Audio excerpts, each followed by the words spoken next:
राधे राधे सभी को मेरा तो स्वागत है आपका मेरी एक और नई वीडियो में। तो आज हम बात करेंगे राधा रानी के एक भक्त के बारे में जो राधा रानी की सच्चे मन से भक्ति करते थे। तो हमारी वीडियो अच्छी लगे तो लाइक और शेयर जरूर करें। हमारे चैनल पर नए हो तो चैनल को सब्सक्राइब करें। तो आइए हम उस भक्त के बारे में बात करते हैं। तो बरसाना में वो भक्त रहते थे। तो उनका एक नियम था, सुबह उठे और यमुना नदी में स्नान किया। स्नान करने के बाद राधा रानी के मंदिर में जाते थे, सीढ़ियाँ चढ़ के, और दर्शन करे और दर्शन करके फिर वापस आना। ये उनका डेली का नियम था। उनका यही नियम था, वो रोजाना जाते थे और दर्शन करके वापस आते थे। इसी तरह दर्शन करते करते उनको करीबन 80-90 वर्ष बीत गए। तो एक दिन उनके मन में विचार आया, वो दर्शन करते करते सोचने लगे कि मैं 80-90 वर्ष से राधा रानी के दर्शन कर रहा हूँ, पर लेकिन आज तक मैंने कभी राधा रानी को कुछ भेंट नहीं किया। देखता हूँ मंदिर में जो भी आता है सब कोई ना कोई कुछ ना कुछ लेकर ही आता है। कोई माला फूल लेके आता है, या कोई प्रसाद लेकर आता है, कोई चूनर लेकर आता है, कोई पोशाक लेकर आता है, या कोई चूड़ियाँ चढ़ाता है। मतलब राधा रानी के लिए कोई ना कुछ लेकर ही आता है। लेकिन आज तक मैंने राधा रानी को कुछ भी नहीं भेंट किया है, तो क्यों ना मैं भी कुछ राधा रानी के लिए कुछ लेकर आऊं। तो वो दर्शन करके घर वापस आ गए और अपनी कुटिया में आकर सो गए। सोते सोते वो सोचने लगे कि मैं राधा रानी के लिए क्या भेंट करूं। तो सुबह हुई, तो सुबह होते ही वो बाजार गए। तो बाजार से एक सुंदर सा कपड़ा खरीदा उन्होंने। अब कपड़ा खरीद के अपने हाथों से उन्होंने पोशाक बनाई राधा रानी के लिए। तो उस पोशाक को बनाने में करीबन 8 से 10 दिन लग गए उन्हें बनाने में।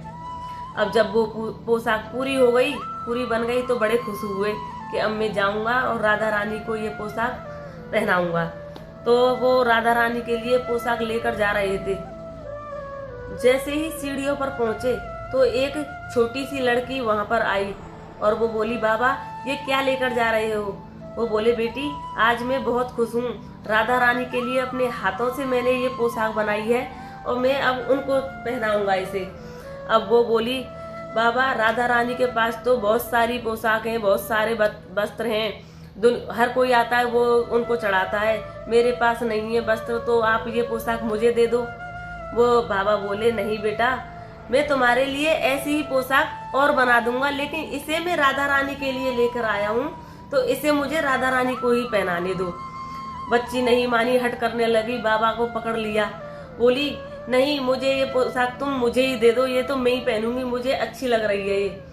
तो बाबा बोले, नहीं बेटा, मैं कल और कपड़ा लाकर बाजार से तेरे लिए बना के खुद दे के जाऊंगा। पर वो बच्ची नहीं मानी, बाबा के हाथ से छीनकर भाग गई। बाबा बहुत उदास हो गए कि पता नहीं राधा रानी मेरे हाथों के बने कपड़े पहनना ही नहीं चाहती हैं, इसलिए वो बच्ची मुझसे लेकर भाग गई। और बेचारे दुखी होकर सीढ़ियों पर बैठकर रोने लगे। तो भक्तजन जा रहे थे दर्शन करने, वो बोले कि बाबा क्या हुआ, क्यों बैठे हो उदास तुम? तो बाबा बोले कि बेटा क्या बताऊं, मैं राधा रानी के लिए इतनी मेहनत से पोशाक बनाकर लाया था, पर एक छोटी सी लड़की आई और वो मेरे हाथ से छीनकर भाग गई। पता नहीं राधा रानी को शायद मेरे हाथ की बनी हुई पोशाक पहननी ही नहीं थी, इसीलिए वो लेकर भाग गई। अब भक्तजन बोले, बाबा छोटी बच्ची थी, अब लेकर चली गई तो चली गई, इसमें रोना क्या, चलो अब दुखी मत हो, चलो अब राधा रानी के दर्शन कर लो।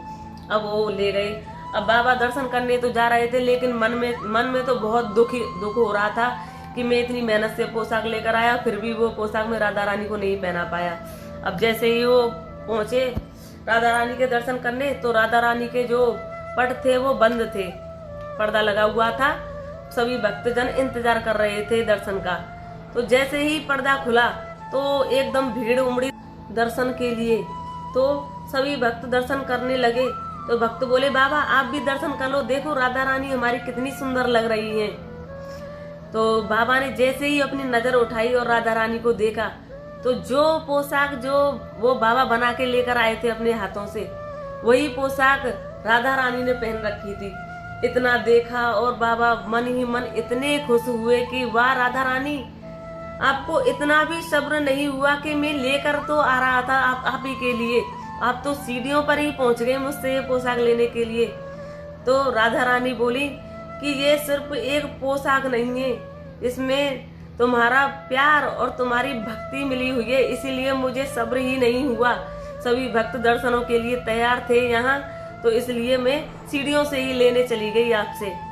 तो ये थी राधा रानी के सच्चे भक्त की कहानी। तो कैसी लगी आपको ये कहानी, कमेंट करके जरूर बताएं। अगर आप भी राधा रानी के भक्त हैं तो कमेंट में राधे राधे जरूर लिखें। राधे राधे।